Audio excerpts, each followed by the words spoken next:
Institutions, IMF, world trade organization, आपने इनके नाम तो सुने होंगे।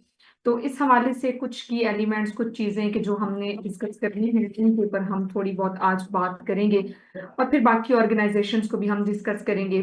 और उसके अलावा आप लोगों के साथ जो टॉपिक्स मेरे ज़हन में हैं कि बाकी भी मुझे आपको कराने हैं, उनके ऊपर I would make one comprehensive lecture, ताकि आप लोगों का वो ना रह जाए, सो दैट कि आपको कुछ ना कुछ हद तक आइडिया हो जाए चीज़ों के बारे में कि हमने उनको करना क्या है, हमने उसमें किन की एलिमेंट्स को फोकस करना है। सो बेटे, आज हम ये जो ब्रेटन वुड इंस्टीट्यूशंस की या आईएमएफ की बात करते हैं। आईएमएफ, देखिए आपके पास ना इसके ऊपर अगर सवाल डिफरेंट सब्जेक्ट्स में डिफरेंट नौयत का आ सकता है। आईएमएफ की जब हम बात करते हैं तो आईएमएफ जो है एज अ इंस्टीट्यूशन हम उसको देखते हैं, तो आईएमएफ किस तरीके से उसकी पॉलिसीज हमारे लिए डिट्रीमेंटल हैं, उसकी पॉलिसीज जो हैं वो हमारे लिए कैसे प्रॉब्लमेटिक हो सकती हैं, उसकी पॉलिसीज हमें अफेक्ट कैसे करती हैं, हमारे मुल्क की खुद मुख्तारियत के ऊपर वो कैसे असर करती हैं। ब्रेटन वुड इंस्टीट्यूशन क्या था, ब्रेटन वुड इंस्टीट्यूशन या फिर हम जिसको आज आईएमएफ कहते हैं, इसके हवाले से हमारी क्या मुराद है, कौन से की एलिमेंट्स हैं कि जो इसके अंदर इन्वॉल्व हैं, इसको हम स्टेप बाय स्टेप पढ़ने की और समझने की कोशिश करेंगे। अच्छा, आज तो कुछ आप लोगों में से जो जिन लोगों के ऑप्शनल स्टार्ट है उनका इसके बाद पब्लिक एडमिनिस्ट्रेशन की भी क्लास है, if I am not wrong. अच्छा, एक minute ji. Brayton would institution में बेटा हम पढ़ेंगे ब्रेटन वुड। अच्छा जी, ब्रेटन वुड का फिर कलाप्स कैसे होता है, फिर उसके बाद हम देखेंगे कि ग्लोबलाइजेशन का जब इरा आता है तो ग्लोबलाइज वर्ल्ड के अंदर पाकिस्तान और आईएमएफ की जब हम बात करते हैं तो आईएमएफ के साथ हमारे किस किस्म के ताल्लुकात हैं, उन लॉन्ग स्टैंडिंग रिलेशन को समझने की कोशिश करेंगे। क्या आईएमएफ के ऊपर जो हमारी रिलायंस है वो हमारी सॉवरेनिटी को किस तरीके से इम्पैक्ट करती है, हम आईएमएफ के इस चुंगल से कैसे निकल सकते हैं। बेटा अब बेसिकली तो एक मिनट रुक जाओ, एक तो एसी का रिमोट ले आओ, पानी ले आओ और इसको ना ठंडा होने के लिए कहीं रख, तो फिर मैं ले लूंगी, ठीक है। पानी ले आओ प्लीज। अच्छा,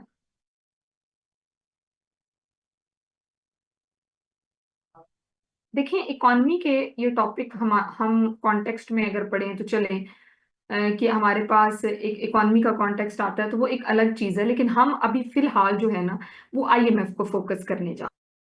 आईएमएफ से पहले अगर हम देखें तो ब्रेटन वुड इंस्टीट्यूशंस की बात करते हैं।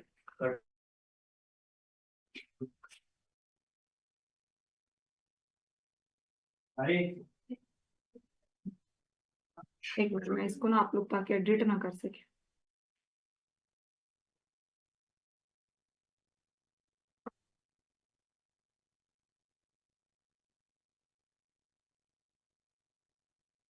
अच्छा, सबसे पहले हम करते हैं ब्रेटन वुड को।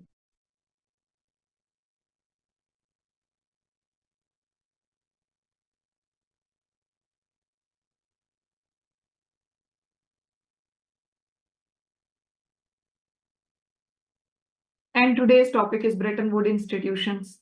And today's topic is IMF. अभी तो स्टार्ट करें बच्चे। अच्छा,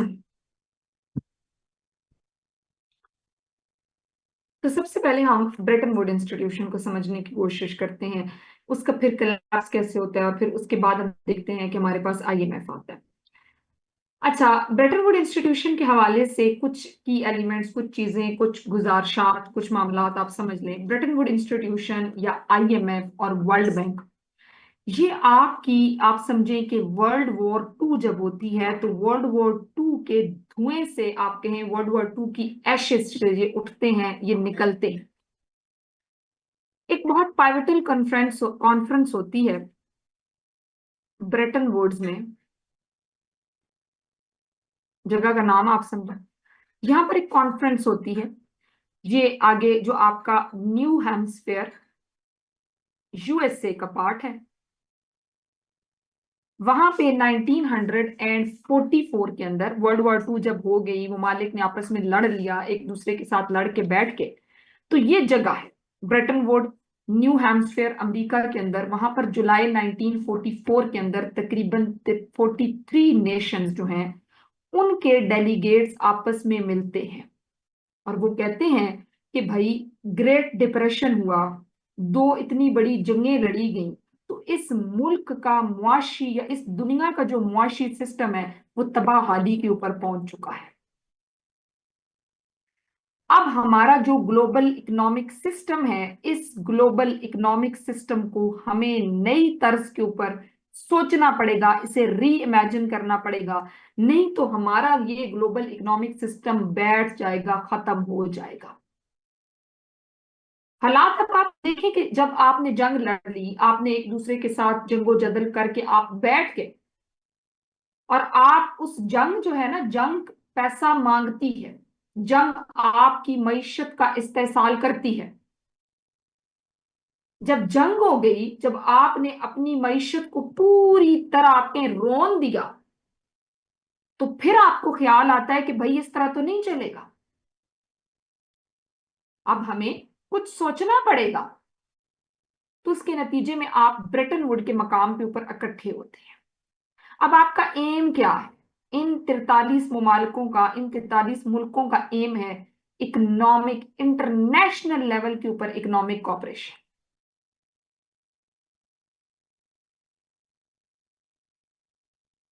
ठीक है, इंटरनेशनल लेवल के ऊपर हम कॉपरेट करेंगे, एक दूसरे के साथ मिलके काम करेंगे, कॉपरेशन होगी, प्रिवेंट करेंगे फ्यूचर कन्फ्लिक्ट को, फ्यूचर में होने वाली किसी भी लड़ाई को हम रोकेंगे और प्रमोट करेंगे promotion of peace and prosperity.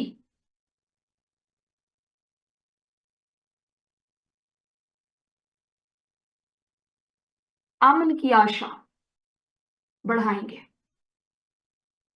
और ये सब हम कैसे करेंगे? इन ममालिक ने कहा मल्टीलैटरल इकोनॉमिक फ्रेमवर्क से।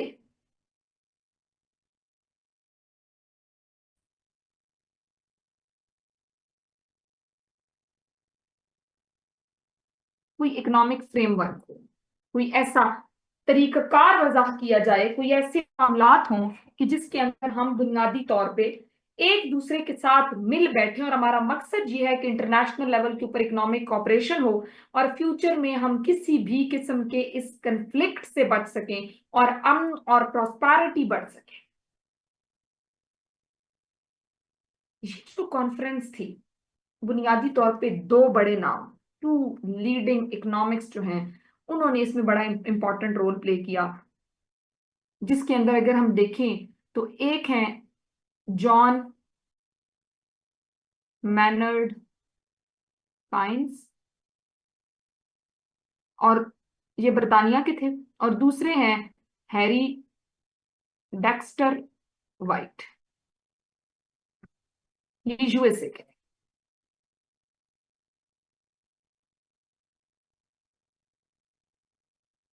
अब बेटे स्टार्ट से यही है कि मैंने ब्रेटन वुड मॉडल की बात करी हूँ कि हमारे पास ये जो आज आईएमएफ है, ब्रेटन वुड मॉडल आता है, फिर उसका कोलैप्स होता है और आज हम आईएमएफ पे पहुंचते हैं।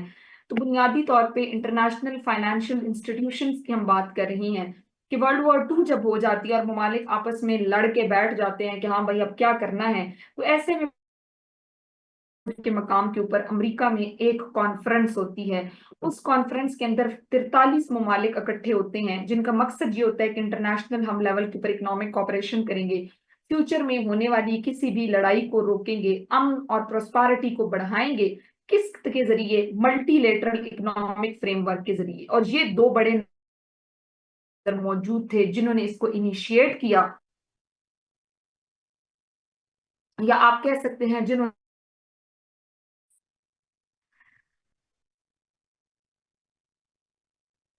KEYNES,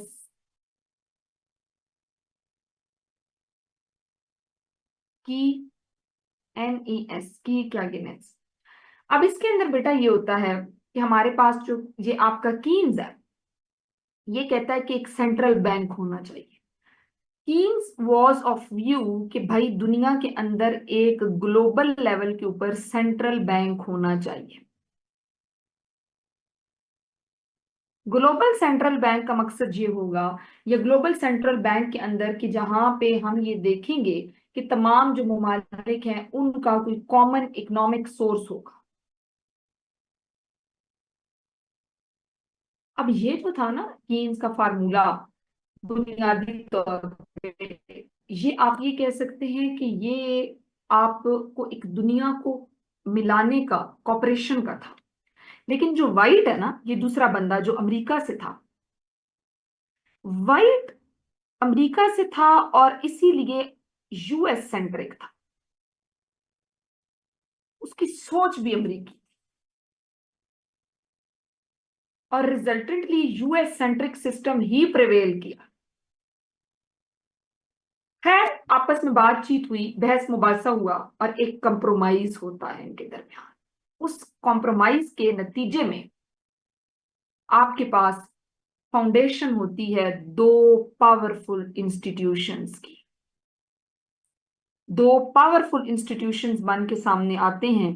इन दो पावरफुल इंस्टीट्यूशंस के अंदर आपका एक इंस्टीट्यूशन है आईएमएफ और दूसरा इंस्टीट्यूशन है द वर्ल्ड बैंक। आईएमएफ का मकसद है कि भाई मॉनेटरी स्टेबिलिटी, पैसे के हवाले से stable exchange rate, balance of payment, ये असिस्टेंस प्रोवाइड करेगा, फ्लक्चुएशन से बचाएगा। जबकि वर्ल्ड बैंक का उस वक्त का बुनियादी मकसद ये था कि जो जंग की वजह से तबाहकारियां हुई है ना, इसका काम था जी monetary stability,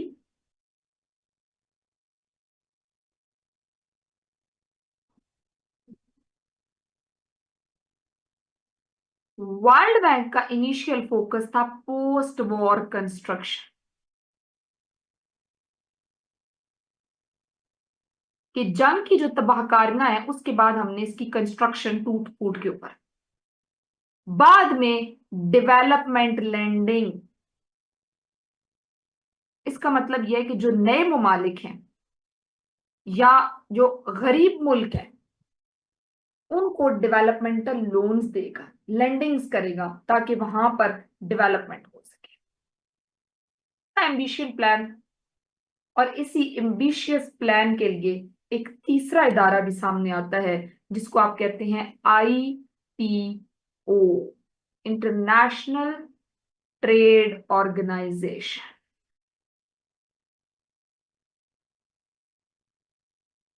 international trade organization बुनियादी तौर पे खातिर खा उसकी ग्रोथ नहीं होती, ट्रेड इश्यूज लेकिन कुछ हद तक एड्रेस हुए। कल अगर आपको याद हो तो मैंने आपको बताया था कि इस्टेब्लिशमेंट हुई थी journal agreement on tariffs and trade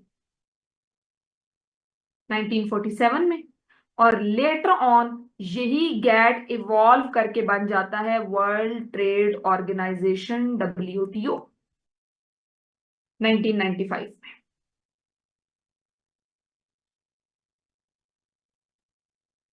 समझ आई ये चीज आपको? यहां तक मैंने बेटे ये बात की है, इसको मैं रिपीट करती हूँ कि जब हम ब्रेटन वुड मॉडल की बात करते हैं तो वर्ल्ड वॉर 2 के बाद आप कहें कि वर्ल्ड वॉर 2 की एशेज से उठा है ब्रेटन वुड मॉडल। जब तबाहकारियां हुई तो उसके बाद 43 अलाइड स्टेट्स इकट्ठी होती हैं ब्रिटेन वुड यूएसए के अंदर और वहां पर वो गठजोड़ करती हैं, और बुनियादी तौर पे उनका एम ये होता है कि हम फ्यूचर में कंफ्लिक्ट को रोकेंगे, इकोनॉमिक कॉपरेशन की तरफ जाएंगे, प्रॉस्पेरिटी और पीस को प्रमोट करेंगे। फाइनेंशियल इंस्टीट्यूशंस है, उसके ऊपर दो बड़े नाम थे, एक कीनेस का था जो कि ब्रिटानिया से था और दूसरा वाइट है कि जो अमेरिका से था। चाहता था कि एक ग्लोबल फंड, कॉमन फंड होना चाहिए, म्यूचुअल फंड होना चाहिए तमाम ममालिक का, लेकिन वाइट कहता था कि यूएस सेंट्रिक मॉडल हो, यूएस कंट्रोल कर रहा हो चीजों को, जिसके नतीजे में कॉम्प्रोमाइज हुआ और कॉम्प्रोमाइज के नतीजे में की इंस्टीट्यूशंस बने, जिसमें एक तरफ आईएमएफ जिसका काम ये है कि वो मॉनेटरी स्टेबिलिटी के ऊपर फोकस करेगा, और दूसरी तरफ वर्ल्ड बैंक जिसका फोकस वॉर से होने वाली तबाहकारियों को कंस्ट्रक्ट करना, लेटर ऑन डेवलपमेंटल लैंडिंग जो नए ममालिक बने हैं उनको देके। इसी तरह फिर एम्बिशियसली एक तीसरा इदारा आता है इंटरनेशनल ट्रेड ऑर्गेनाइजेशन, जो इतनी खातिर खा फली फूली तो नहीं, लेकिन उस इंटरनेशनल ट्रेड ऑर्गेनाइजेशन की वजह से मॉनेटरी, क्या बता दूं, मॉनेटरी स्टेबिलिटी आईएमएफ का रोल है मेन। कि आईएमएफ क्या करेगा कि जो ये ममालिक हैं उनको डिफॉल्ट से बचाएगा, ठीक है, उनको शॉर्ट लोन्स देगा, उनको बैलेंस ऑफ पेमेंट के क्राइसिस से निकालेगा, यानी कि उनके मॉनेटरी लेवल के ऊपर। मॉनेटरी पॉलिसी वाला मैंने नहीं बोला कुछ अराउंड द, मैंने कहा है कि आईएमएफ का फोकस मॉनेटरी स्टेबिलिटी था, ठीक है। अच्छा, अब यहाँ पर अगर हम देखें तो बुनियादी तौर पे फिर उसके नतीजे में हम देखते हैं कि जो ट्रेड के मसले हैं वो हल हो गए, जैसे कि general agreement on trades and tariff हुआ लेटर ऑन, जिससे इवॉल्व होकर आपके पास वर्ल्ड ट्रेड ऑर्गेनाइजेशन बन जाती है। तो सो फार हमारी ये डिस्कशन हुई है। अब हम इंस्टीट्यूशनल फाउंडेशन की तरफ जाते हैं और इनिशियल स्ट्रक्चर को समझने की कोशिश करते हैं।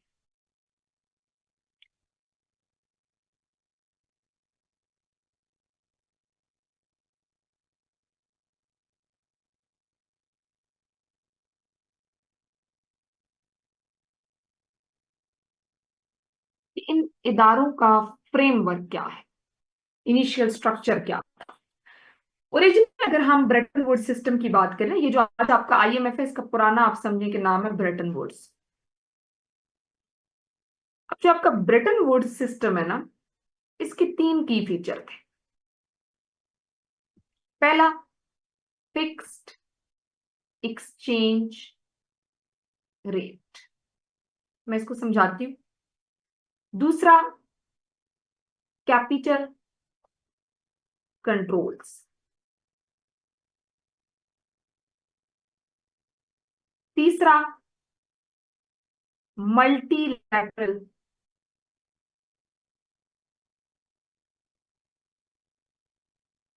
Financial support and surveillance. अब इसको वन बाय वन देखते हैं।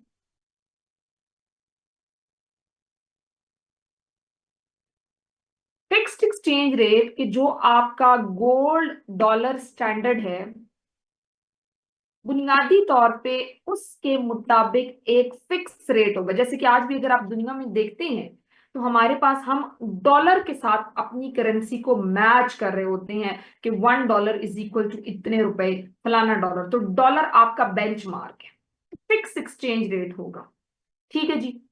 कैपिटल कंट्रोल, आप कैपिटल कंट्रोल इसलिए होगा कि कहीं पे ये जो इंटरवार पीरियड है, वॉर के दरमियान का टाइम है, यहाँ पे किसी भी तरीके से डिस्टेबलाइजेशन ना हो, जो कि हम एक्सपेक्ट कर रहे हैं कि हो रही है, उसको अवॉइड करने के लिए कैपिटल कंट्रोल, पैसे के मैम, लेन देन फ्लो को कंट्रोल किया जाएगा। अस्सलाम वालेकुम मैम।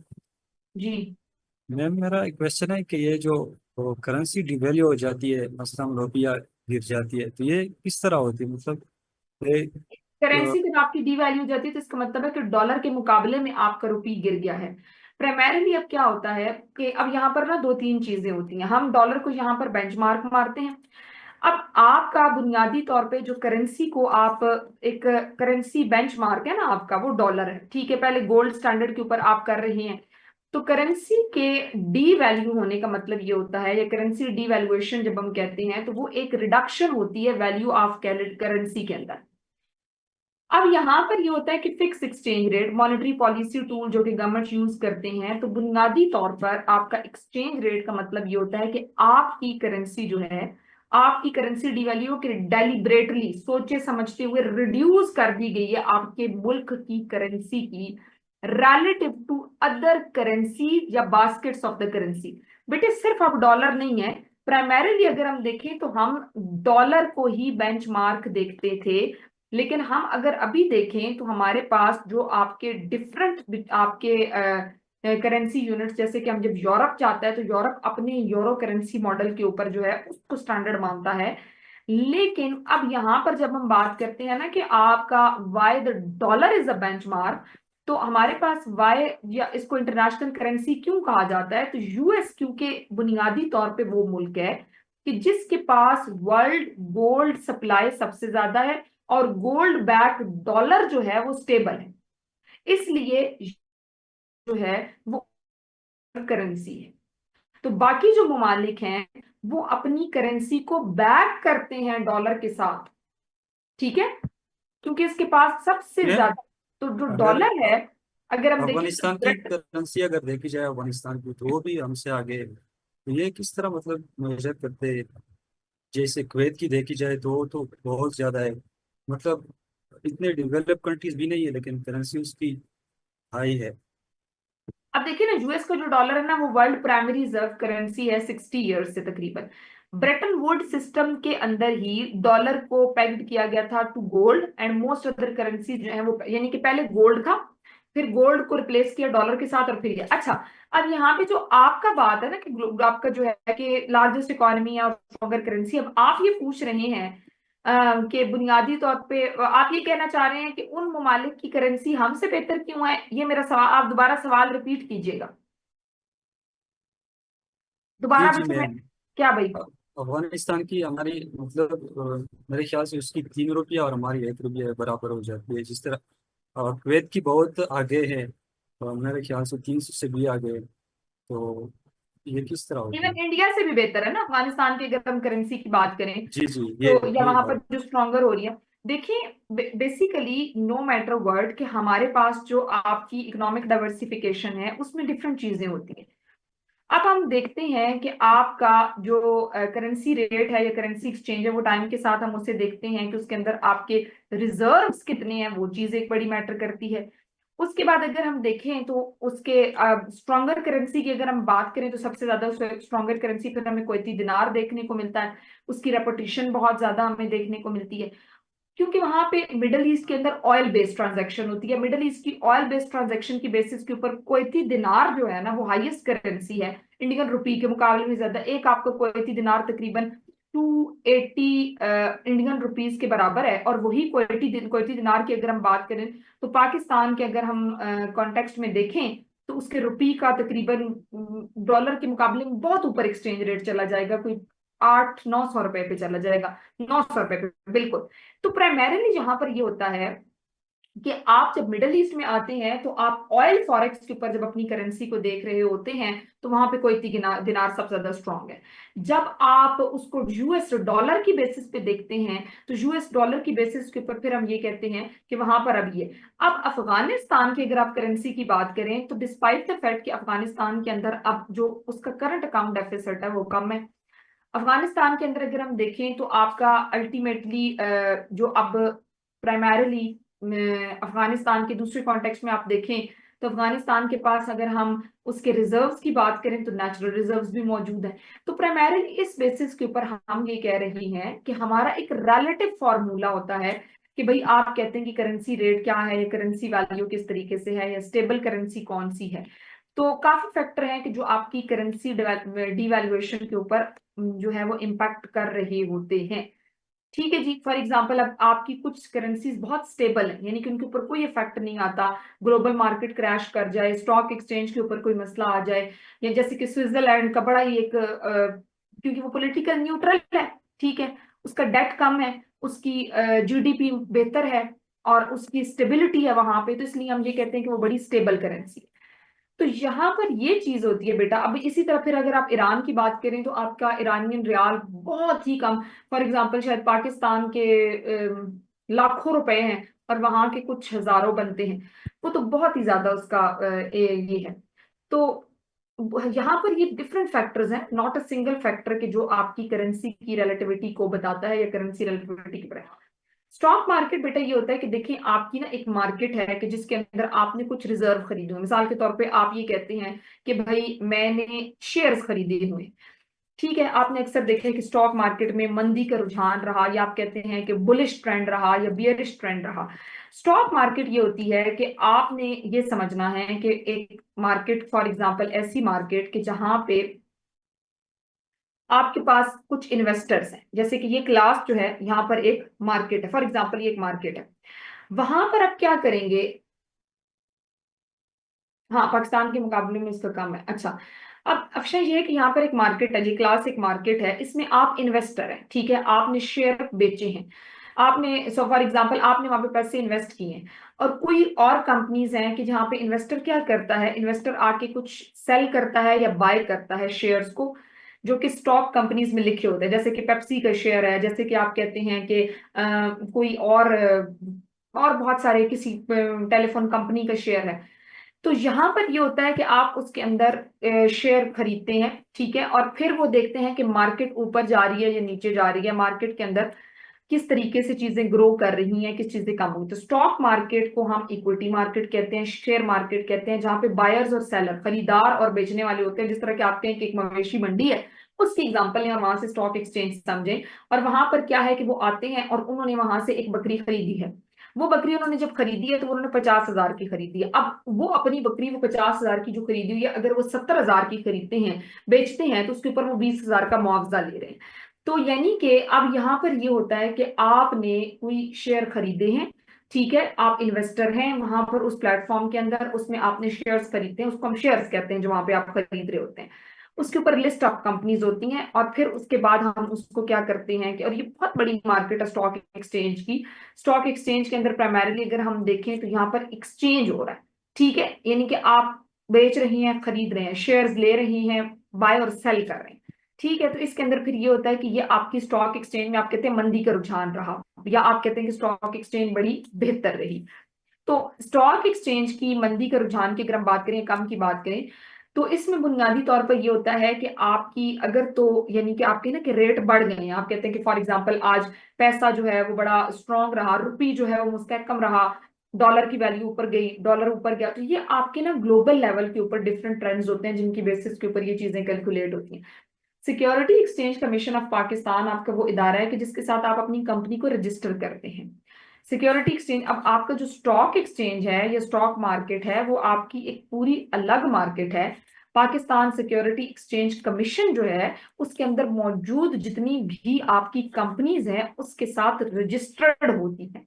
तो वो एक रेगुलेटरी फ्रेमवर्क है, ठीक है। मल्टीलेटरल फाइनेंशियल सपोर्ट के आगे एंड सर्विलियंस कि चेक भी करेंगे।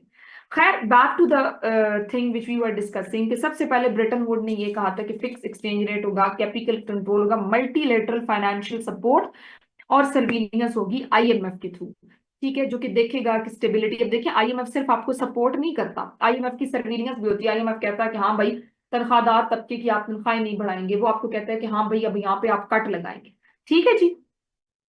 अच्छा, उसके बाद जो आपका वर्ल्ड बैंक है, वर्ल्ड बैंक बुनियादी तौर पे आप वर्ल्ड बैंक के गोल्स को देखें तो वर्ल्ड बैंक डेवलपमेंट की बात करता है।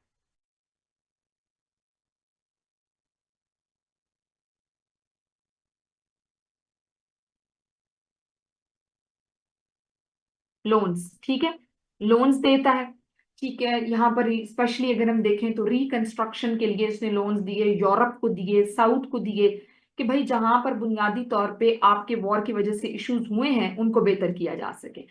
अब ये जो डेवलपमेंट इंस्टीट्यूशन बेटा बड़े हैं ना, ये हम इसको गोल्डन एज कहते हैं, या फिर हम कहते हैं ये वर्ल्ड वॉर के बाद का टाइम पीरियड है। आप कहते हैं इसको गोल्डन एज या राइज ऑफ डेवलपमेंट इंस्टीट्यूशन। उसमें ये सारे आते हैं जिसमें कि आईएमएफ और world bank, rise of development institution.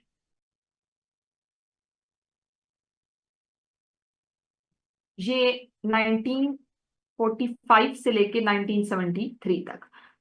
अच्छा बेटे, यहाँ पे क्या हुआ कि 25 साल में जब वर्ल्ड वॉर टू हो गई तो उसके बाद इकोनॉमिक ग्रोथ हमने देखा कि बहुत ज्यादा हुई, हालात बड़े बेहतर हुए, यूरोप, अमेरिका, ईस्ट एशिया, इस पीरियड को हम गोल्डन एज कहते हैं। गोल्डन एज इसलिए कहते हैं कि उस वक्त इकोनॉमिक ग्रोथ बहुत ज्यादा हो रही थी, स्टेबिलिटी हो रही थी, और इसको हम गोल्डन एज ऑफ कैपिटलिज्म कहते हैं। सरमायादाराना निजाम का एक पीक पीरियड है।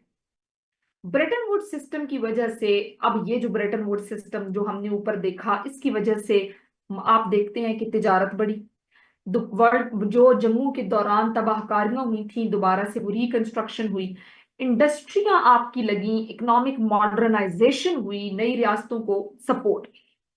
तो इसके नतीजे में अब जो आईएमएफ है और जो आपका वर्ल्ड बैंक है, उसकी वो दोनों बहुत ज्यादा फेमस हो गए। सपोर्ट किया इन्होंने ममालिक को, स्टेबिलिटी को, इंफ्रास्ट्रक्चर को, डेवलपमेंट को, और दोनों इंस्टीट्यूशन वक्त के साथ खुद भी इवॉल्व होते गए, खुद भी बढ़ते गए।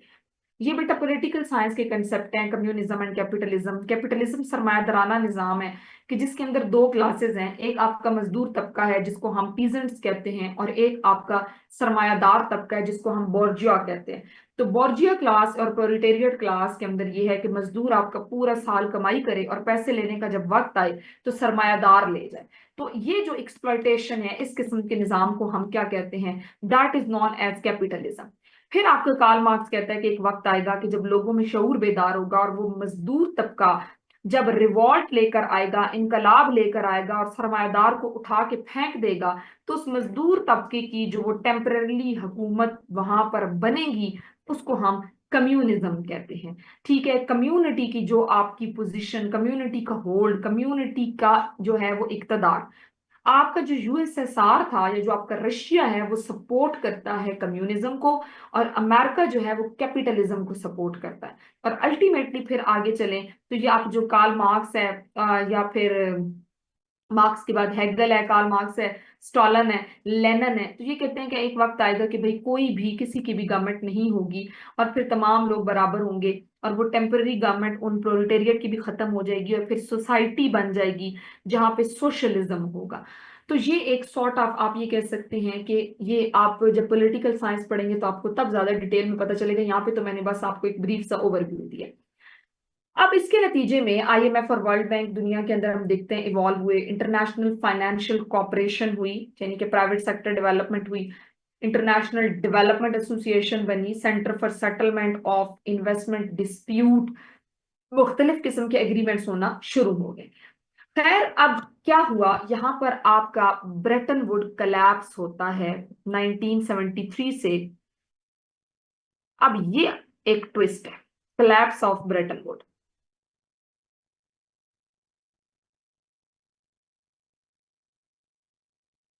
वो आगे बात कर लेते हैं, ये सवाल आपका नीलम, वो आगे आएगा। 1973 से 1990 तक अब आपका ब्रेटन वुड कलैप्स हो जाता है। बाय अर्ली 1970 हम ये देखते हैं कि प्रेसिडेंट जो कि यूएसए के हैं वो बैलेंस ऑफ पेमेंट डेफिसिट की बात करते हैं। इंटरनेशनल कैपिटल मूव करना के अंदर बहुत ज्यादा आती है। ग्लोबल डिमांड जो है डॉलर की वो कम हो जाती है। कॉन्फिडेंस दुनिया का अब डॉलर से हटना शुरू हो जाता है। 1971 में प्रेसिडेंट निक्सन आते हैं और प्रेसिडेंट निक्सन ये कहते हैं कि अब हम ये डॉलर का सोने में और सोने का डॉलर में कन्वर्ट करना बंद कर रहे हैं। ऐसा करते ही ब्रेटन वुड सिस्टम 1973 में 1973 में कलैप्स हो जाता है, खत्म हो जाता है। अब ये वो इरा है जो बड़ा आपके इकोनॉमिक हिस्ट्री में बड़े शॉक्स हैं, इसके अंदर क्राइसिस है, कर्जा चढ़ गया आपके अमेरिका के ऊपर, ऑयल मार्केट जो है, ऑयल की कीमतें आसमान को छूना शुरू हो गया, ऑयल शॉक्स लगना शुरू हो गए।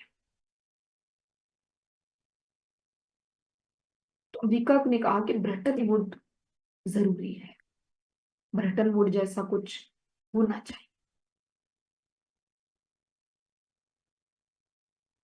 इन रिस्पॉन्स अब जो आईएमएफ है उसने लोन देना शुरू कर दिया। वर्ल्ड बैंक ने हेल्थ एजुकेशन सेक्टर में काम करना शुरू कर दिया। इसके ऊपर मुख्तलिफ किस्म का क्रिटिसिज्म भी होता है। आज भी आप ये नाम सुनते हैं, आईएमएफ के स्ट्रक्चरल एडजस्टमेंट प्रोग्राम।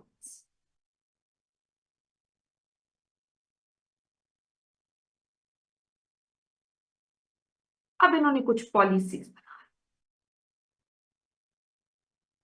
खैर आईएमएफ की तरफ आते हैं, अभी हमने आईएमएफ स्टार्ट नहीं किया। फिर इस इरा के बाद ग्लोबलाइज इरा स्टार्ट होता है जिसमें हम आज रह रहे हैं। ये पिछला तो मैंने आपके लिए एक हिस्टोरिकल कॉन्टेक्स्ट बनाया है, बस उसके आपको हेडर्स पता होने चाहिए। अब the institutions in globalised Ira.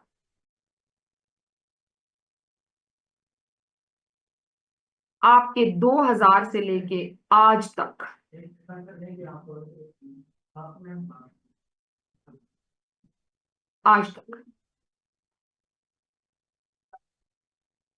The institutions in globalised era. इस ग्लोबलाइज्ड वर्ल्ड में आपके पास आज सबसे पहले है आईएमएफ। आज का जो आईएमएफ है वो सर्विलियंस भी करता है, लोन्स भी देता है, इमरजेंसी फाइनेंसिंग भी देता है, आपकी पॉवर्टी रिडक्शन के प्रोग्राम्स चलाता है। आज का आपका जो वर्ल्ड बैंक है वो क्या कर रहा है? सबसे बड़ा डेवलपमेंट का इंस्टीट्यूशन है, फाइनेंशियल इंस्टीट्यूशन। ग्रांट्स देता है मुल्कों को, फंड्स देता है, यूनाइटेड नेशन के प्रोजेक्ट्स को पैसे, एजुकेशन में, हेल्थ में, पॉवर्टी रेडिकेशन में। आज आपके ये इंस्टीट्यूशन। खैर, सवाल आप यहां से शुरू होता है। ये सारा आपने जस्ट समझना था।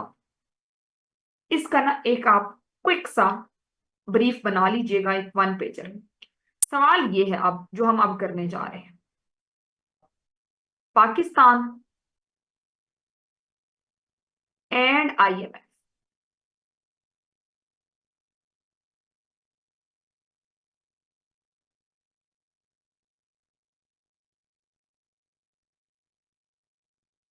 इसके पास पैसा इसके कंट्रीब्यूटर्स करते हैं, इसके अंदर बिग P5 देते हैं, अमेरिका सबसे ज्यादा यहां पर देता है।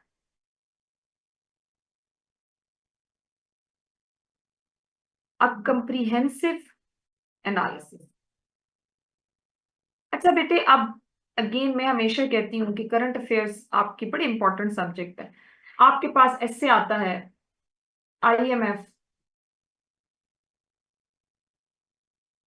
अबूम और डूम, किसी भी किस्म की इस तरह की चीज।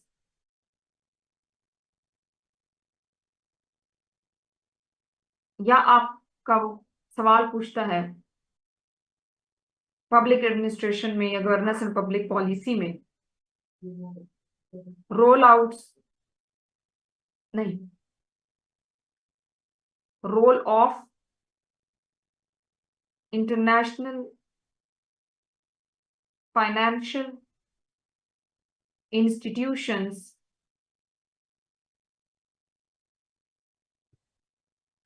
in undermining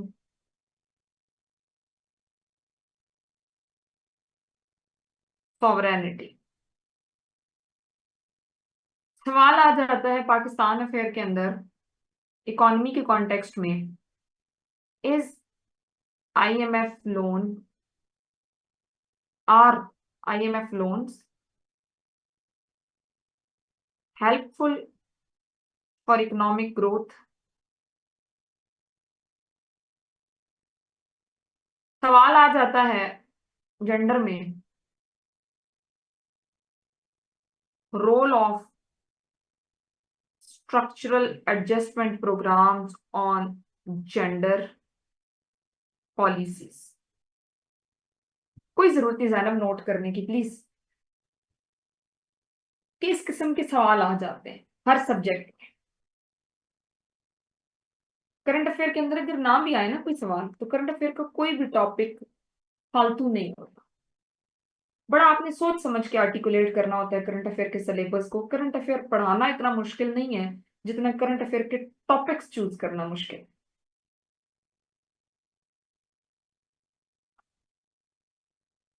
अच्छा, आईएमएफ की तरफ आते हैं। इंटरव्यू सारे तकरीबन करंट अफेयर पे बेस होता है। आई इन इंटरव्यू पैनल, अभी जब हम सोप वालों का और स्पेशल सीएसएस वालों का कर रहे थे, तो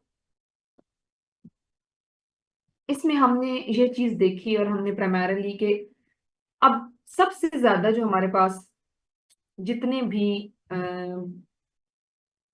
एस्पायरेंट्स है ना, इवन के कोई 1 पेपर के भी है, टैरिफ्स, ट्रम्प की टैरिफ पॉलिसी। अब जिस तरह हमने सवाल अगर देखे तो नॉर्मली यही हमने, यानी कि कमीशन भी फिर यही पूछता है। हम जैसे मतलब रिफाइंड लोग होते हैं वो तो बड़े, लेकिन प्राइमरीली जो हमारे पास चीज आती है वो सबसे इंपॉर्टेंट चीज ये होती है कि हमने ये देखना होता है कि पहला की एलिमेंट आपको ये देखने को मिला कि भाई टैरिफ्स में, जैसे हमने कल देखा कि ट्रम्प की टैरिफ पॉलिसी है क्या, टैरिफ्स है क्या।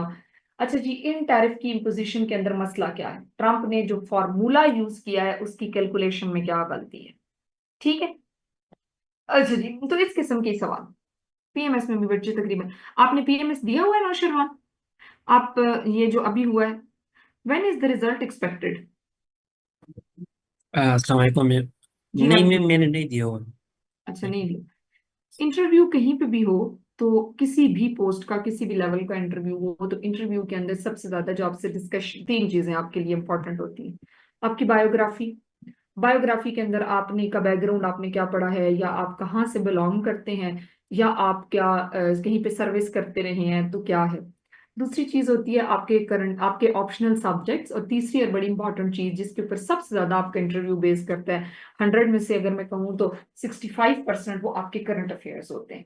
अच्छा, करंट अफेयर्स का मतलब ये नहीं होता कि अब फॉर एग्जाम्पल हमने जिस तरह करंट अफेयर की बात कर दी कि हाँ भाई अब करंट अफेयर आपको दुनिया की हर चीज पता होनी चाहिए, दुनिया की हर चीज नहीं पता होनी चाहिए, लेकिन हाँ आपका एनालिसिस जो है वो आपको सम एक्सटेंट स्ट्रॉन्ग, और बेटा बड़ा आसान काम है एनालिसिस बिल्ड करना।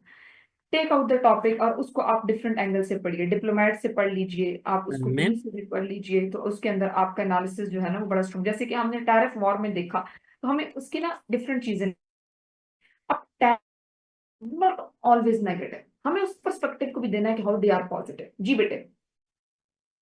सेक्शन मैम, गवर्नमेंट एम्प्लॉय को कितना होता है सीएसएस? 32 ईयर तक दे सकते हैं ना, वैसे बाकी लोग 20 30 साल तक दे सकते एग्जैक्टली, मतलब 2 एज होता, 2 ईयर होता है। हैं। हाँ जी। सही, ठीक।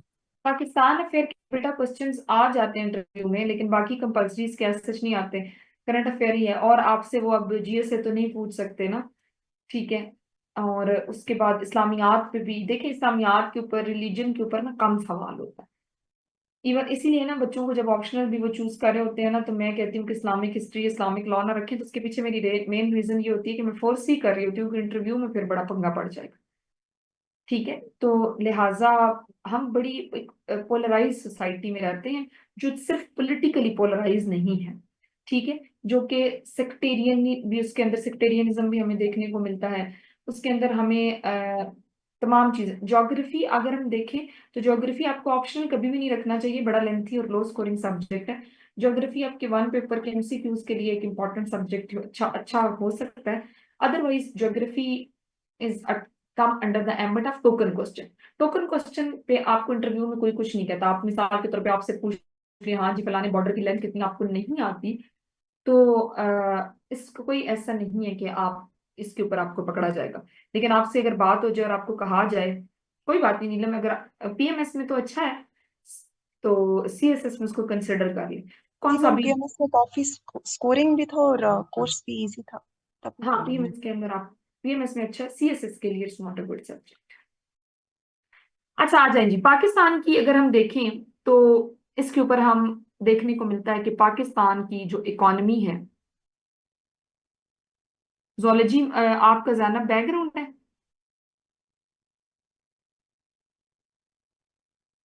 ठीक है, फिर आप रखें यूरोपियन हिस्ट्री, अच्छा सब्जेक्ट, यूरोपियन हिस्ट्री, स्पेशली अगर आपका इंटरनेशनल रिलेशन भी है तो। पाकिस्तान की जो इकोनॉमी है, अब इकोनॉमी आपका मेरे साथ नहीं है, वरना हम इकोनॉमी के जो है वो डिफरेंट एंगल्स पढ़ते।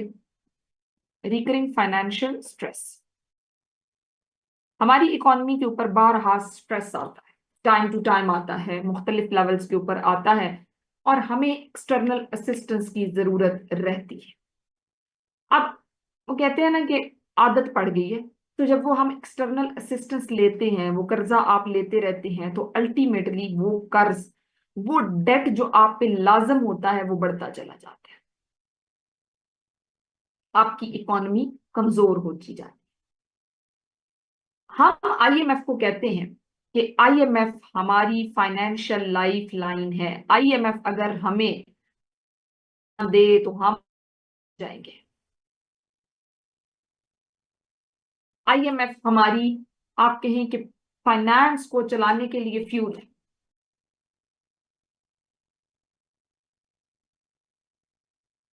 हम अगर देखें पाकिस्तान जब से, उसके बाद हम तकरीबन 24 दफा आईएमएफ के पास जा चुके हैं। जो हमारा लेटेस्ट राउंड ऑफ नेगोशिएशन है जिसमें कहा गया है कि सेवन, बस क्या करें बहन जो नहीं कहां से दें, $7 बिलियन का एक्सटेंडेड फंड फैसिलिटी। हमारे फिस्कल डेफिसिट बढ़ रहे हैं, इकोनॉमिक इम्बैलेंस है, तो पाकिस्तान को दोबारा आप कहें कि धारे में लाने के लिए आईएमएफ ने $7 बिलियन का लोन दिया। इसका छोटा सा हिस्टोरिकल कॉन्टेक्स्ट बेटा देख लेते हैं।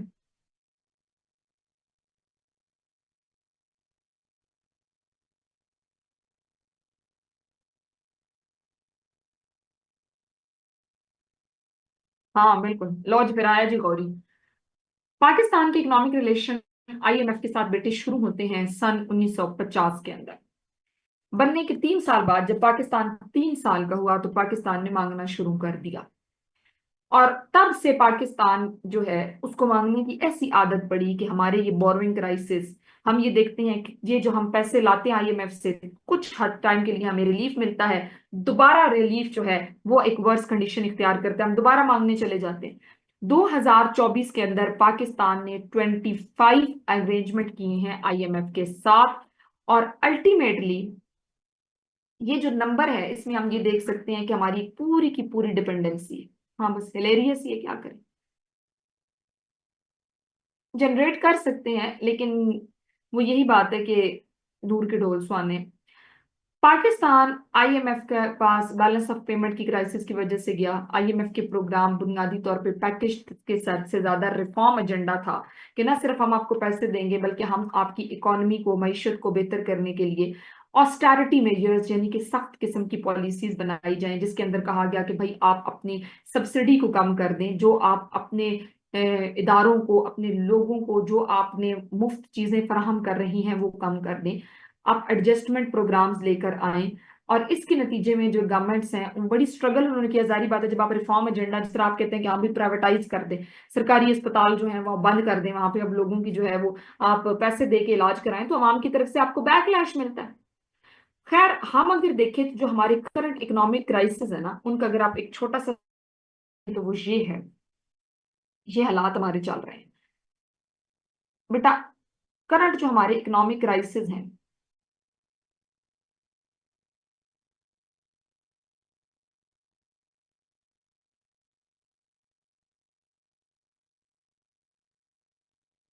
इसके अंदर 70% ऑफ जीडीपी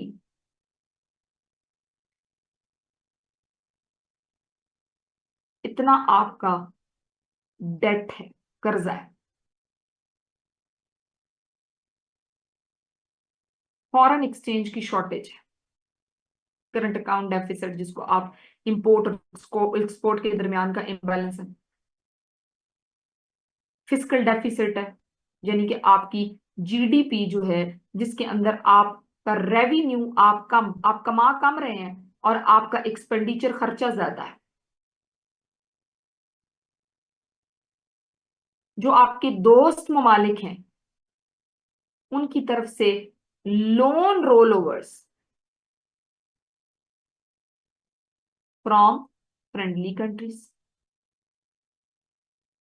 अब दोस्त मुल्कों से आप रिलाई कर रहे हैं शॉर्ट टर्म रिलीफ से, जी चाइना से आप ले रहे हैं, ऑलरेडी हमने इतना मांगा हुआ होता है कि फिर हमने वहां पे लगाना होता है। वो हम जो लोन्स ले रहे होते हैं वो बुनियादी तौर पे हम अपनी क्राइसिस को मीट करने के लिए लगा देते हैं। अब जो फाइनेंस मिनिस्टर था पुराना मोहम्मद औरंगजेब, उसने एक्नॉलेज किया था कि ये जो लोन्स हैं जो हमने यूएई से लोन रोल ओवर है, सऊदी अरब से, दोस्त ममालिक से हैं, ये कुछ वक्त के लिए तो आपको लगता है कि लोन आया हालात बेहतर हो गए, लेकिन कोई स्ट्रक्चरल रिफॉर्म्स नहीं है।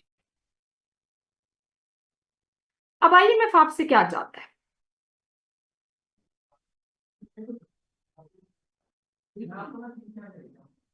आईएमएफ की कंडीशंस जो है ना उनके ऊपर हमें इतराजात भी हैं, लेकिन आईएमएफ की कंडीशंस आपको ये अगर देखें तो आईएमएफ का जो प्रोग्राम है ना, मैं आपको बेटा बैलेंस ऑफ पेमेंट क्राइसिस समझाती हूँ। अब मेरा मसला, अब मैं अगर उसमें जाऊंगी, इकोनॉमी अगर पे चली जाऊंगी, तो फिर मुझे जीडीपी, जीएनपी, उसके फार्मूला पे जाना पड़ेगा, मुझे करंट अकाउंट डेफिसिट पे जाना पड़ेगा, इंपोर्ट जनरेशन पे जाना पड़ेगा, एक्सपोर्ट पे जाना पड़ेगा, फर्दर मोर फिर हम जाएंगे बैलेंस ऑफ पेमेंट पे जाना पड़ेगा, फिर सर्कुलर डेट पे जाना पड़ेगा। पूरी दुनिया ही अलग है, माइक्रो मैक्रो इकोनॉमिक्स पे जाना पड़ेगा, उनकी सब्सिडी स्टेबलाइजेशन पे। तो that will take me out. तो फिर आपने वो ऑलरेडी पाकिस्तान अफेयर में पढ़ना है। चलिए, दैट्स गुड। ये आपका इकोनॉमी का कंसेप्ट है ना, ये पाकिस्तान अफेयर में आता है। मैं बैलेंस ऑफ पेमेंट थोड़ा सा बता देती हूँ, 1 मिनट पहले मैं आईएमएफ की बात करूँ। आईएमएफ जो है हमारा, तकरीबन अभी जो हमने $7 बिलियन का एक्सटेंडेड फंड फैसिलिटी उसने हमें दिया है, तो इसमें उसने कुछ सख्त किस्म की कंडीशनैलिटीज रखी है। पहली कंडीशन रखी है एलिमिनेशन ऑफ सब्सिडी।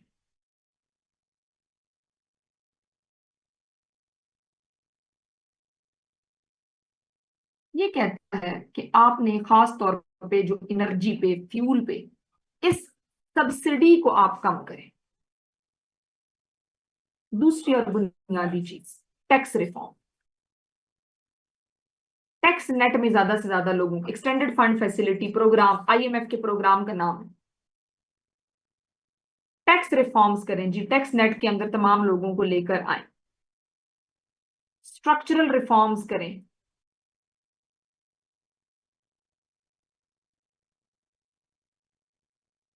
टूटा हुआ स्ट्रक्चरल रिफॉर्म्स की जब हम बात करें, तो स्ट्रक्चरल रिफॉर्म्स के अंदर कौन है? स्ट्रक्चरल रिफॉर्म्स के अंदर प्राइमरीली हमें जो चीज देखने को मिलती है उसमें ये है कि आप खास तौर पे, फॉर एग्जांपल, आपके सी पैक के अंदर स्पेशल इकोनॉमिक जोन्स हैं।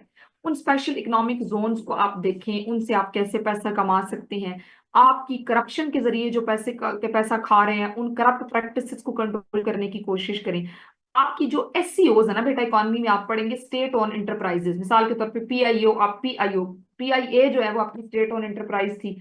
आपके रेलवेज आपकी स्टेट ओन एंटरप्राइजेस हैं, आपकी steel mill state own enterprise. वो कहते हैं इनको प्राइवेटाइज कर दो, वो कम मुआवजा दें।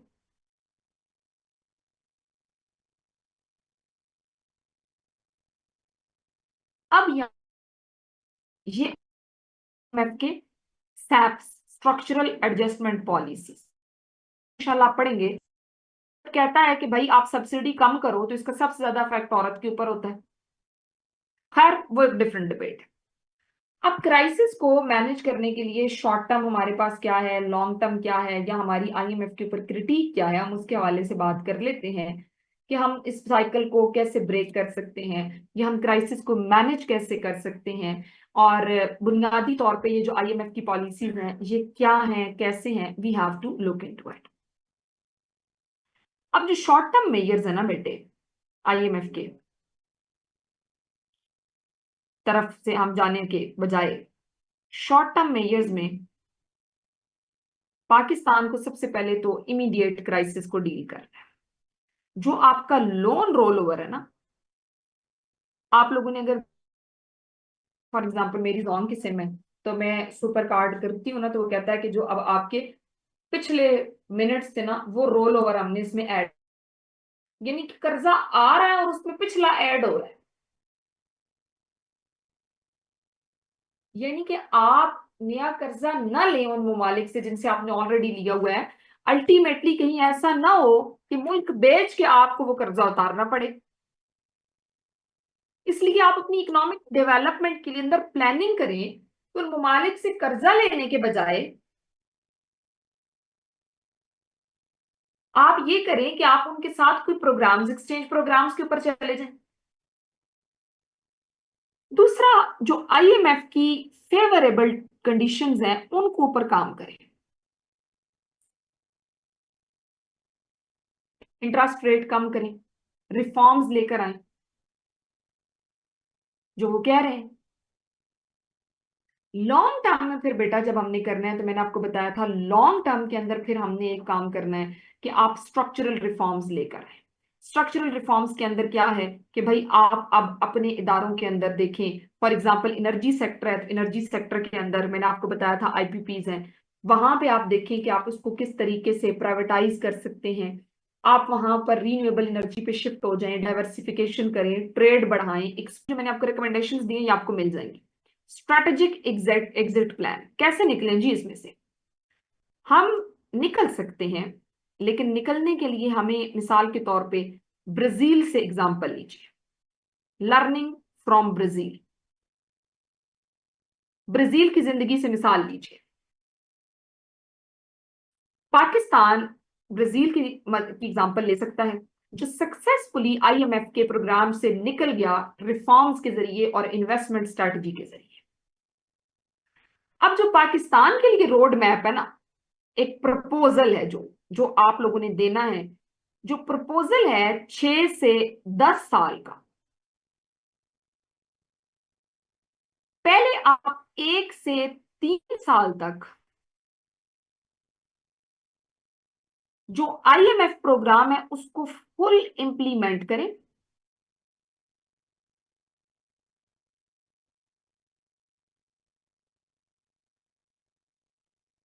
पहला काम करें, लेकिन साथ के में आप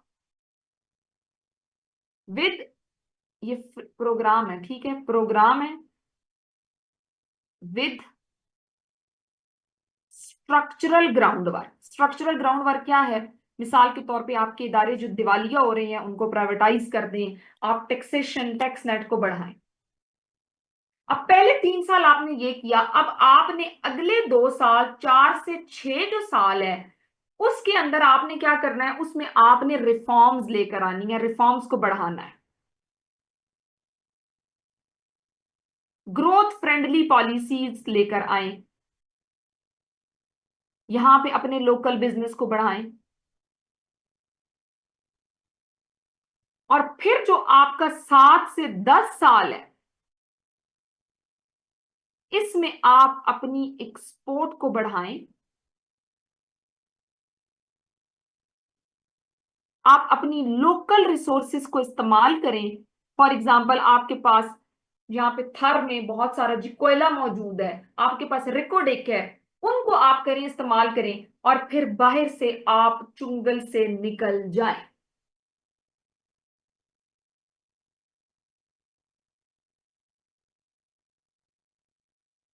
तो बुनियादी तौर पे ये पाकिस्तान जो है ये ब्राजील की मद एग्जांपल ले सकता है। लास्ट में मैंने क्या कहा था? लास्ट में मैंने कहा था कि 7 से 10 साल जो आखिरी है उसमें आप अपनी एक्सपोर्ट बढ़ाएं, लोकल रिसोर्सेज को इस्तेमाल करें। तो बेटा सस्टेनेबल एग्जिट जो आईएमएफ कर भी बहुत जरूरी है। एक रिफॉर्म कमेटी बनाई जाए पार्लियामेंट के अंदर।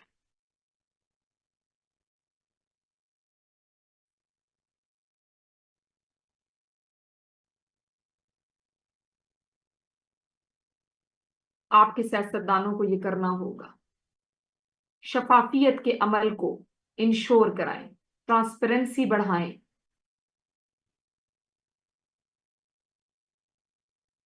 और फिर पूरे मुल्क को इकट्ठा होना पड़ेगा, नेशनल कंसेंसस कि भाई हालात मुश्किल हैं, हम अब साथ खड़े हैं, सब्सिडी आप कम कर दें, हम आपके साथ खड़े हैं। क्योंकि जो आईएमएफ है, अगर हम उसके ऊपर क्रिटिक की बात करें, वो लोग कि जिनको लगता है कि ये डूम है, तो बेटा सबसे पहले आईएमएफ बेशक आपको स्टेबलाइज करता है, लेकिन वो स्टेबलाइजेशन बहुत टेम्पररी है। ऑस्टेरिटी मेजर्स आपकी ग्रोथ को रोक देते हैं, आपकी ह्यूमन डेवलपमेंट को इम्पैक्ट करते हैं।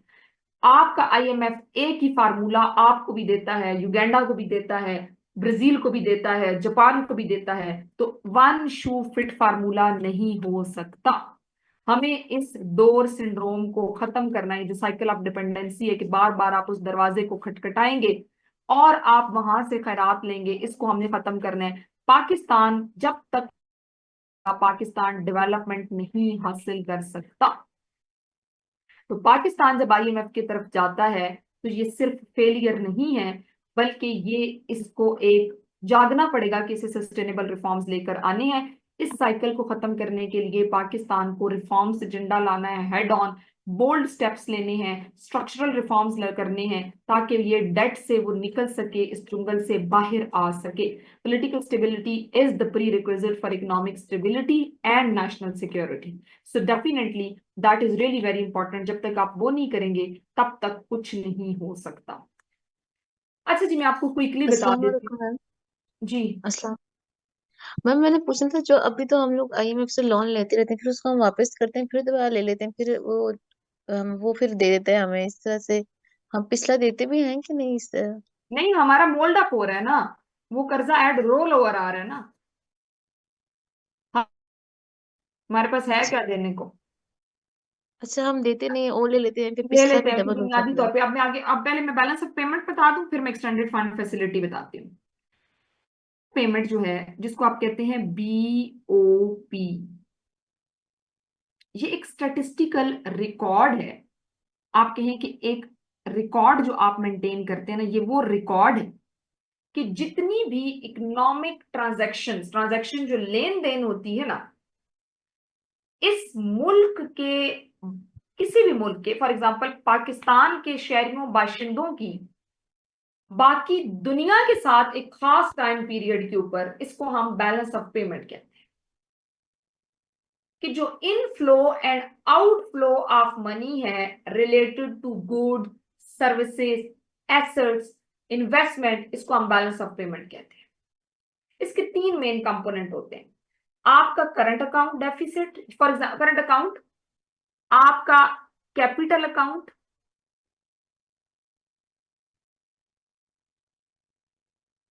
आपका financial account.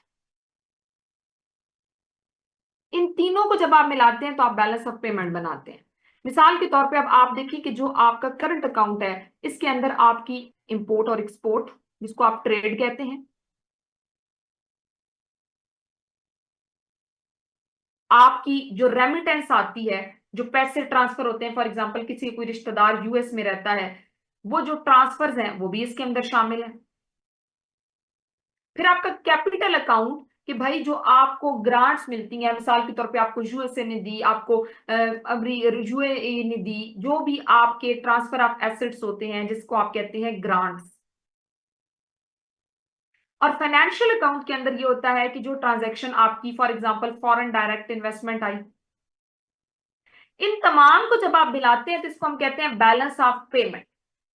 Balance of payment एक बड़ा इंपॉर्टेंट टूल है किसी भी कंट्री को इंटरनेशनल लेवल के ऊपर देखने के लिए कि उसकी इकोनॉमिक पोजीशन क्या है। ये आपके पॉलिसी मेकर्स को इंटरनेशनल ट्रेड पैटर्न के बारे में बताता है कि किस मुल्क के अंदर इन्वेस्टमेंट के क्या हालात हैं, वहां पर क्या मामला चल रहे हैं, क्या है या क्या नहीं। बुनियादी तौर पे पाकिस्तान के अंदर जब हम कहते हैं ना कि ये बैलेंस ऑफ पेमेंट के क्राइसिस है, तो इसका मतलब है कि हमारा करंट अकाउंट भी डेफिसिट है, हमारा कैपिटल अकाउंट में जो ग्रांट आ रही है वो भी हम पे कर्जा चढ़ रहा है, और फॉरेन डायरेक्ट इन्वेस्टमेंट भी यहां पर नहीं आ रही है क्योंकि सिक्योरिटी के चैलेंजेस हैं। तो we are dealing with balance of payment crisis, multi pronged crisis है। तो ये बैलेंस ऑफ पेमेंट का इशू है। उसके बाद आप लोगों ने एक चीज मुझसे पूछी थी यहां पर, यानी कि आप, ये मैं ज्यादा डिटेल में नहीं गई हूं बेटा, क्योंकि मैंने जस्ट इसका एक आपको ओवरव्यू दिया। अब जो आपका EFF होता है ना, जिसको हम कहते हैं एक्सटेंडेड फंड फैसिलिटी, जो एक आपका बीच में वर्ड यूज हुआ था, IMF ने जो आपको $7 बिलियन दिए हैं, तो ये जो एक्सटेंडेड फंड फैसिलिटी है ये क्या होती है। IMF के अंदर जो आपका ये EFF है, ये फाइनेंशियल असिस्टेंस प्रोवाइड करने का, आप ये कह सकते हैं कि अकॉर्डिंग टू दिस, ये आपको क्या करता है कि जिन ममालिक के अंदर बैलेंस ऑफ पेमेंट के इश्यूज होते हैं, प्रॉब्लम्स होते हैं, जहां पर आप ये कह सकते हैं कि कोई किसी किस्म का एक इशू होने जा रहा है, तो एक्सटेंडेड फंड फैसिलिटी IMF की एक लेंडिंग फैसिलिटी है। आप कहते हैं ना कि भाई यहाँ पे आपके पास जो है वो इकोनॉमी क्लास की भी फैसिलिटी है, आपके पास जो है वो फर्स्ट क्लास की भी जहाज में जैसे फैसिलिटी होती है। तो बैलेंस ऑफ पेमेंट के जिनके प्रॉब्लम्स होते हैं जो कि बुनियादी तौर पे मुख्तलिफ इश्यूज की वजह से होते हैं, तो वो आप एक्सटेंडेड फंड फैसिलिटी प्रोग्राम के अंदर कवर कर रहे होते हैं। So that come under this amend कि एक्सटेंडेड फंड फैसिलिटी जो है वो ये है। और पाकिस्तान को अगर हम देखें तो इसमें $7 बिलियन का एक्सटेंडेड फंड फैसिलिटी पाकिस्तान को दिया गया है कि एक 37 मंथ प्रोग्राम है जिसका मकसद ये है कि इकोनॉमिक स्टेबिलिटी हो, इंक्लूसिव ग्रोथ हो। और ये प्रोग्राम इसलिए बनाया गया है जिसको हम कहते हैं कि by SBA stand by agreement के जरिए, कि पाकिस्तान के स्ट्रक्चरल जो चैलेंजेस हैं उनको काबू पा के यहाँ पर इकोनॉमिक स्टेबिलिटी को हम अचीव कर सकें। जिन कंट्रीज के बैलेंस ऑफ पेमेंट इनके स्ट्रक्चरल एडजस्टमेंट की जरूरत होती है, जहां पर आपको देखें कि उनके पास जो रिजर्व होते हैं वो कम दिनों के लिए रह जाते हैं, तो ऐसे ऐसे ममालिक को जो IMF है वो एक्सटेंडेड फंड फैसिलिटी प्रोग्राम के तहत उनको एक सपोर्ट प्रोवाइड करता है under the strict condition bye stand by agreement. और उन कंडीशनैलिटीज के ऊपर फिर आपने पूरा उतरना होता है। जैसे कि अब पाकिस्तान की अगर हम देखें तो अक्सर आपने देखा होगा कि हमें सुनने को मिलता है कि हमें IMF की तरफ से बहुत सख्त किस्म की शराइत दी गई हैं, उसके बावजूद ये है कि वो कहते हैं कि हम कोशिश करें। इवन कि IMF को अगर आप देखें तो जब आपको मैं बताऊं कि जब डेलीगेशन यहाँ से गया IMF की मीटिंग के अंदर, तो वहां पर उस वक्त ना प्रेसिडेंसी के अंदर, प्रेसिडेंट हाउस के अंदर जो लोग काम करते हैं, तो वहां पे उनको नहीं, FATF की अलग चीज है वो मैं बताती हूँ। वहां पे ना उनको ऑनरेरियम ये होता है कि आपको ना एक्स्ट्रा तनख्वाह मिलती है ना, जो एक अपनी तनख्वाह जो है ना बेसिक तनख्वाह। तो उस वक्त कोई ईद का महीना था, तो प्रेसिडेंसी के अंदर लोगों को 5-5 ऑनरेरियम मिले।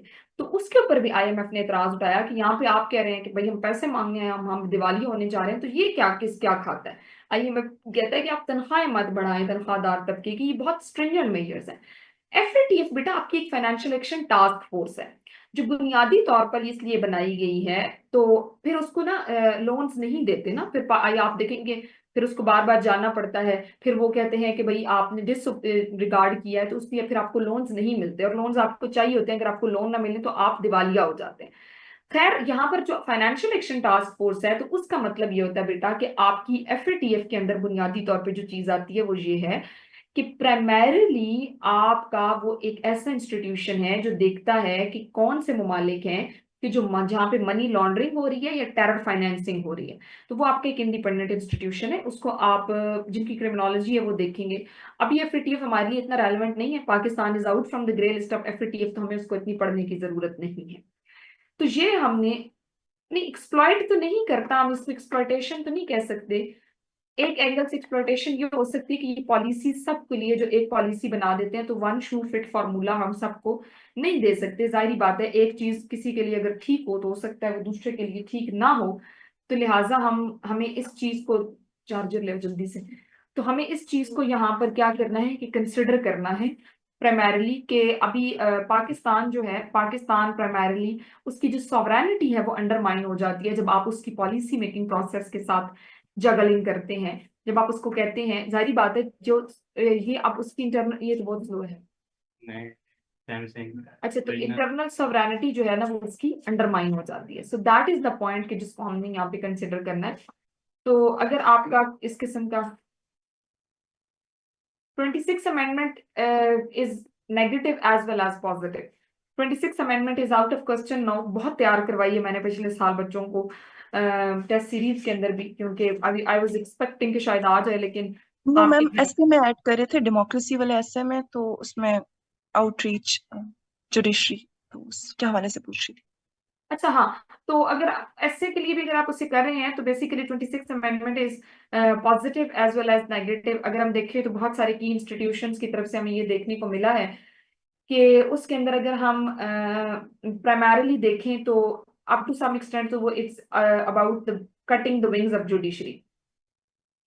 लेकिन अप टू सम एक्सटेंट ये है कि उसकी प्रोज भी हैं और उसके कॉन्स भी हैं। प्रोज और कॉन्स की जब हम बात करते हैं तो 26 अमेंडमेंट के अंदर हमें कुछ की एलिमेंट्स ये देखने को मिलते हैं, या उसके अंदर हम ये कह सकते हैं कि आपका एक चेक आ गया है, ठीक है, और इसके अंदर हमारे पास कुछ ऐसे एक इंस्टीट्यूशनलाइज मैकेनिज्म हो गया।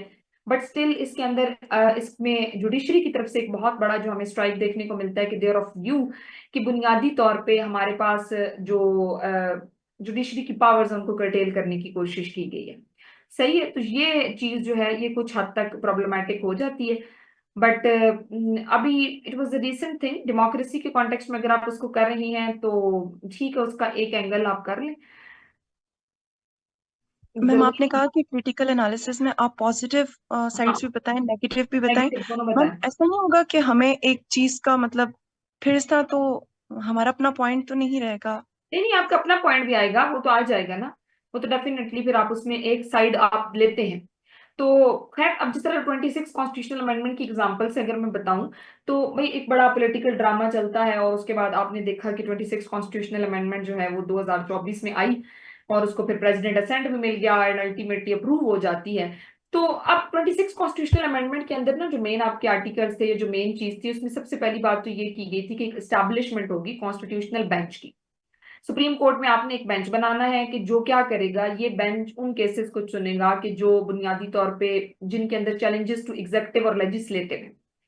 उसके बाद जुडिशियल कमीशन ऑफ पाकिस्तान जो है उसके सिलेक्टिंग मेंबर, उसका बेंच, सारी जो भी मामलात हैं वो बनाए जाएंगे। और इसके वजह कंसर्न्स ये बने कि कंफ्लिक्ट ऑफ इंटरेस्ट हो सकता है टॉप 3 जजेस के दरमियान, जुडिशरी आपस में डिवाइड हो सकती है, पाकिस्तान बार काउंसिल के वोट की भी इसने बात की। तो बेसिकली जुडिशरी की पावर को कर्टेल करने की ये एक कोशिश की गई है। खैर, अब दूसरी तरफ अगर हम देखें तो जो आपकी 26 कॉन्स्टिट्यूशनल अमेंडमेंट है, वो जो सुपीरियर जुडिशरी है उसको उसने स्ट्रक्चरलाइज करने की कोशिश की है।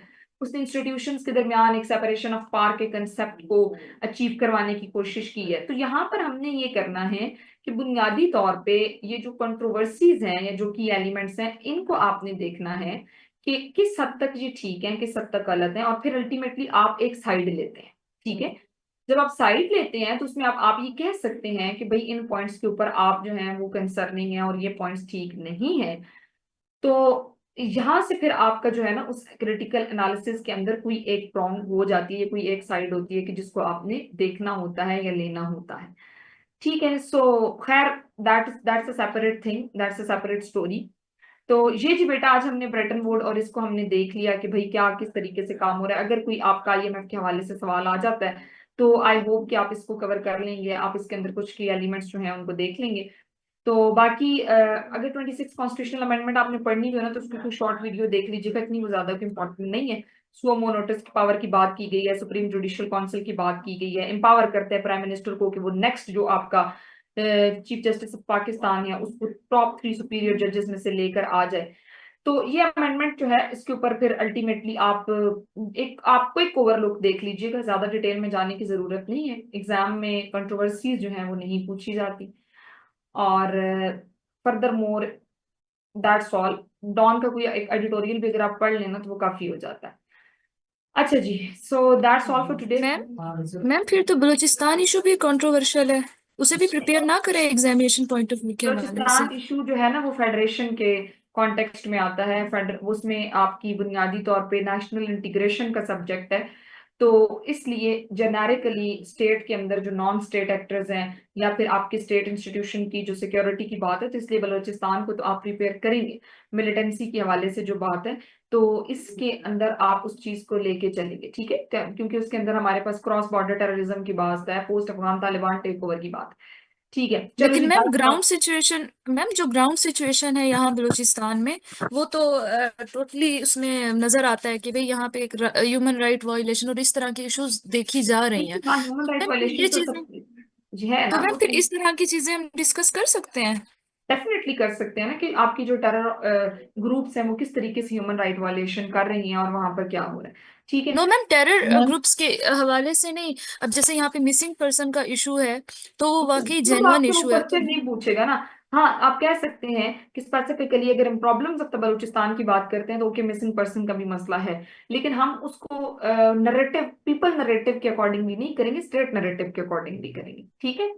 Okay ma'am. मैम आप हमें एक दिन एक लेक्चर में आप ये भी हमें पेपर का भी थोड़ा सा आइडिया दे दें, चले एक इंशाल्लाह हम उसको डिस्कस कर लेंगे। मेरी पब्लिक एडमिनिस्ट्रेशन की class, I have to run. अल्लाह हाफिज मैम बेटा। आपने कहा था कि एमसीक्यूज का मैं बताऊंगी, मैं सिर्फ रिमाइंडर दे रही हूँ, वो भी बता दीजिएगा कि किस तरह मैंने के आते हैं आप। हाँ, वो मैं लास्ट क्लास में बताऊँ। ओके। ओके, अल्लाह हाफिज।